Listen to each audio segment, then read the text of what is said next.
माँ दूध का गिलास लिए बच्चे के पीछे दौड़ रही है। पिज़्ज़ा और मोमोज का लालच देकर बच्चे को एक एक रोटी खिलाई जा रही है। दाल चावल सब्जी को तो वह हाथ ही नहीं लगा रहा है। सेब केला अमरूद अंगूर जैसे फल देखकर बच्चा मुंह चिढ़ा रहा है। यह पागलपन कैसा, कब से हो गया ऐसा? आइए ज्ञान गंगा में करते हैं इसका विश्लेषण। यदि हम 50 साल पीछे चले जाएं तो इसका ठीक उल्टा था। बच्चा चुरा कर दूध पी जाता था और जो कोटे से 1-1.5 किलो चीनी आती थी उसको बच्चों से छुपाकर ऊंचे स्थान पर रखा जाता था।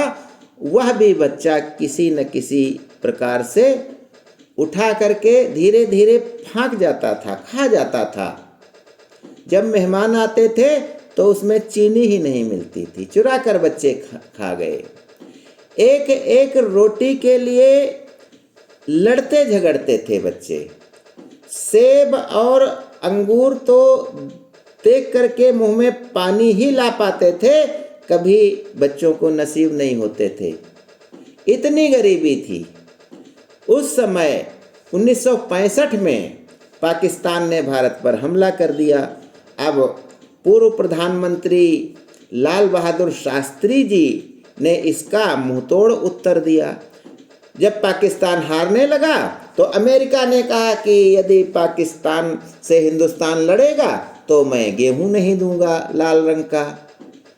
यह लाल रंग का गेहूं अमेरिका सुअरों को खिलाता था और भारतीयों को भी दे देता था। शास्त्री जी ने कहा नहीं चाहिए सुअरों को खाने वाला गेहूं। सारा देश सप्ताह में एक दिन भूखा रह लेगा। सबसे पहले यह उपवास शास्त्री जी ने हफ्ते में एक दिन शुरू किया।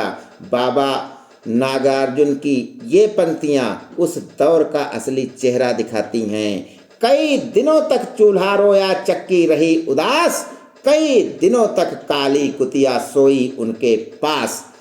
कई दिनों तक लगी भीत पर छिपकलियों की गश्त, कई दिनों तक चूहों की भी हालत रही शिकस्त।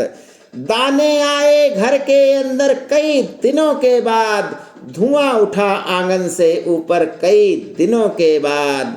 चमक उठी घर भर की आंखें कई दिनों के बाद, कौवे ने खुजलाई पाखें कई दिनों के बाद।